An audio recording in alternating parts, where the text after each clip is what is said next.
આજે આપણે એક એવા દિવસને યાદ કરી રહ્યા છીએ જે અમદાવાદ શહેરને કાયમી માટે હચમચાવી દીધું હતું।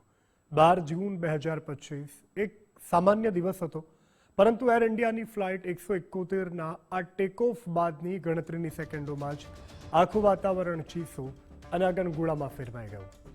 અમદાવાદ ઇન્ટરનેશનલ એરપોર્ટથી લંડન જવા રવાના થયેલું વિમાન સિવિલ હોસ્પિટલ પાસે આવેલી બીજી મેડિકલ કોલેજની મેસ પર ક્રેશ થયું। આ ઘટનામાં 242 મુસાફરો અને 12 ક્રૂ મેમ્બર હતા।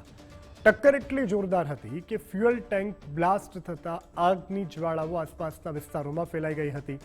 સિવિલ હોસ્પિટલના ટ્રોમા સેન્ટરમાં ફરજ પર રહેતા EMRI 108ના કર્મચારીઓએ ત્વરિત પ્રતિસાદ આપી અને બચાવ કામગીરી શરૂ કરી। આ દુર્ઘટનામાં માનવીય સંવેદના અને સેવાના અનેક દ્રશ્યો પણ જોવા મળ્યા। અસારવાના કોર્પોરેટર ગિરીશ વણજાર અને અન્ય જાગૃત નાગરિકોએ પોતાના જીવના જોખમે મૃતદેહોને બહાર કાઢવાનું કામ કર્યું। દુર્ઘટનામાં માત્ર એક જ મુસાફર કુમાર વિશ્વાસનો જીવ બચી શક્યો હતો। ફોરેન્સિક વિભાગે 3 જ કલાકમાં DNA પ્રોસેસ શરૂ કરી, જે તબીબો માટે પણ એક અત્યંત ભાવુક અને મુશ્કેલ સમય હતો। આજે પણ આ ઘટના અમદાવાદના ઇતિહાસમાં એક કાળા અધ્યાય સમાન છે। જે પરિવારોએ પોતાના સ્વજનો ગુમાવ્યા છે તેમના માટે આ દુઃખ ક્યારેય નહીં ભૂલાય। આ દુર્ઘટના આપણને સલામતી અને માનવીય એકતાના અનેક પાઠ શીખવી ગઈ છે।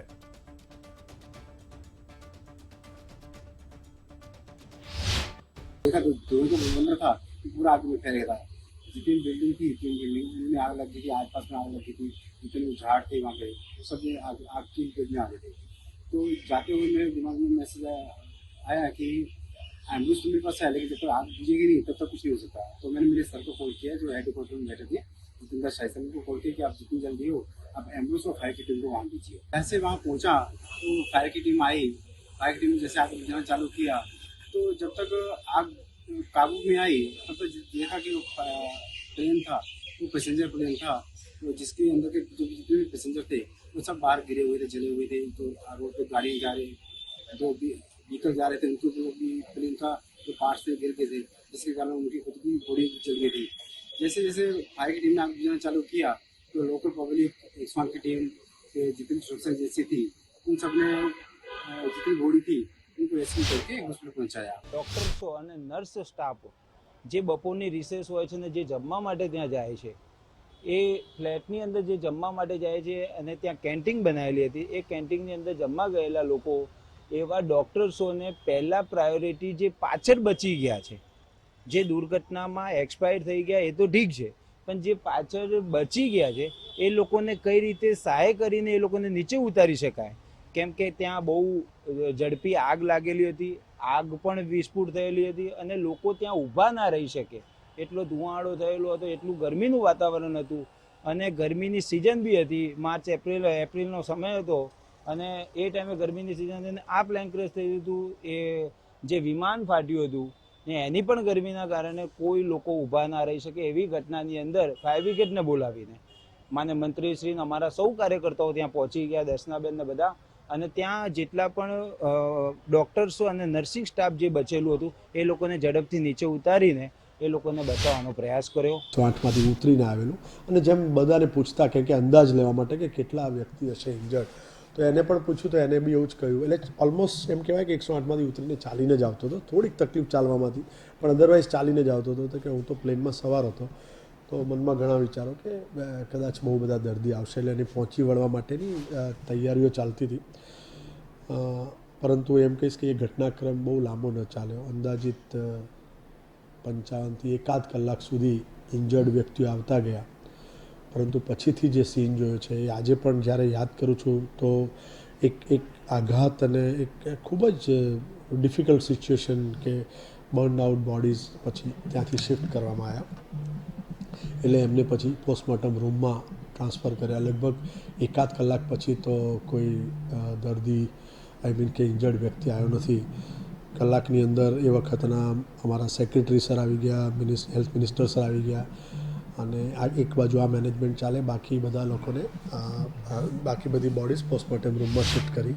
આ સબ પરીક્ષણ એ રેકોર્ડ સમયની અંદર લગભગ 15થી 16 કલાકમાં જ અમે પૂર્ણ કર્યા, પણ એમાં બોડી સેમ્પલ કલેક્ટ કરવાના એને એફએસએલમાં મોકલવાના, એના કન્ટેનરની જરૂર પડે, એના લેબલ્સની જરૂર પડે, એના પ્રિઝર્વેટિવની જરૂર પડે.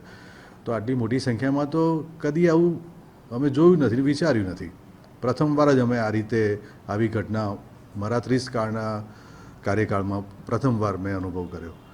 એટલે એક સાથે આ બધી વ્યવસ્થાઓ ઊભી કરવી એ કઠિન હતી, પરંતુ એ વખતના તત્કાલીન અમારા એસીએસ સાહેબ ધનંજય દ્વિવેદી સાહેબ અને એ વખતના આપણા માનનીય હેલ્થ મિનિસ્ટર શ્રી ઋષિકેશ પટેલ સાહેબની સીધી દેખરેખ હેઠળ અમારે જે કંઈ જોઈએ એ બધું જ ખૂબ જ ઝડપથી ત્વરિત ગતિએથી અમને પ્રાપ્ત થયું અને છેવટે અમે એ સેમ્પલ્સના કન્ટેનર મેળવી શક્યા, પ્રિઝર્વેટિવ મેળવી શક્યા, પ્રિઝર્વ કરી શક્યા, પોલીસની વ્યવસ્થા ઊભી થઈ, દરેક એ કન્ટેનર સેમ્પલ સાથેના એ પોલીસને આપવામાં આવ્યા, સુપરત કર્યા, એની પહોંચ લેવામાં આવી, ફોરેન્સિક સાયન્સ લેબોરેટરીમાં એ પહોંચી ગયા અને બીજા પક્ષે મૃતકોના સગાઓના બ્લડ સેમ્પલ એ પણ કલેક્ટ કરવામાં આવ્યા, એ પણ એફએસએલમાં મોકલવામાં આવ્યા અને એફએસએલે ત્યાં એટલે કે ફોરેન્સિક સાયન્સ લેબોરેટરીએ આ બંનેમાંથી ડીએનએ પ્રોફાઇલ બનાવી અને પ્રોફાઇલને મેચ કરવામાં આવી અને છેવટે કયું મૃતકનું શરીર કયા સગાનું છે એ ઓળખ થઈ શકી.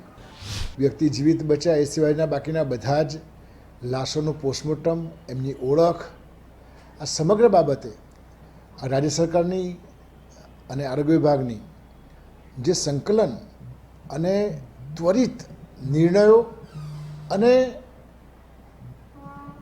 જે કામગીરી, સગાવાલાનું ધ્યાન, ડીએનએ ટેસ્ટિંગનું પરીક્ષણ, રાજ્યની ફોરેન્સિક સાયન્સ લેબોરેટરી, એનએફએસયુ બધાનો જે સંકલન થયું અને જે લોકોના સગા અહીંયા નહોતા એ લોકોના પણ સગાઓનું સેમ્પલ મેળવી અને જે કામગીરી થઈ એ એક દુઃખના વાતાવરણમાં પણ જે એક ટીમ તરીકે ગુજરાત ઉભર્યું છે. આજે વિદેશમાં પણ આવા જ્યારે ઇન્સિડન્ટ્સ બને છે ત્યારે આટલું ઝડપી નિદાન થતું નથી, ત્યારે સમગ્ર અમારા હોસ્પિટલનું વ્યવસ્થાતંત્ર, વિશેષતઃ અમારો ફોરેન્સિક મેડિસિન વિભાગ અને દાખલ દર્દીઓની સેવા અને જે ઈજાગ્રસ્ત થયા એ લોકોની સેવા કરવામાં આંખમાં આંસુ સાથે બધાએ સેવારત રહ્યા. Pathology department, microbiology department, biochemistry department એ બધાના સ્ટાફ ત્યાં ખડે પગે હાજર હતા, ડૉક્ટરો તેમજ રેસિડેન્ટ ડૉક્ટરો અને ફોરેન્સિક સાયન્સ લેબોરેટરીની ટીમ પણ આવી ગઈ હતી. પણ સમજી શકાય એવું છે કે રિલેટિવ્સને માત્ર સેમ્પલ્સ નહોતા લેવાના પણ એમનું કાઉન્સેલિંગ પણ કરવાનું હતું. તો એના માટે અમારા સાયકિયાટ્રી ડિપાર્ટમેન્ટની ટીમ પણ 3 પાલીમાં સતત કાર્યરત. ત્યારબાદ શૈક્ષણિક કાર્ય 2 અઠવાડિયા જેવું તદ્દન બંધ રાખ્યું, પછી ધીમે ધીમે કરી અને શૈક્ષણિક કાર્ય સંપૂર્ણપણે ચાલુ કર્યું. એમાં ઘણા બધા ઇન્જર્ડ થયેલા વિદ્યાર્થીઓ હતા કે જે લોકોને લાંબી રજાની જરૂર પડી, એ લોકોની હાજરીનો પ્રશ્ન ન થાય એની તકેદારી રાખી. ઘણા વિદ્યાર્થીઓને પરીક્ષા આવી તો એમના હાથના ભાગમાં ઇન્જરી હોવાના લીધે એ લોકો લખી ન શકે એમ હતું, તો યુનિવર્સિટી સાથે સંલગ્ન રહી અને એમને રાઇટર્સની વ્યવસ્થા કરી આપી. આપણાથી થાય એવું આ દુઃખના સમયમાં બધું જ કામ આપણે કરવાનો પ્રયત્ન કર્યો છે.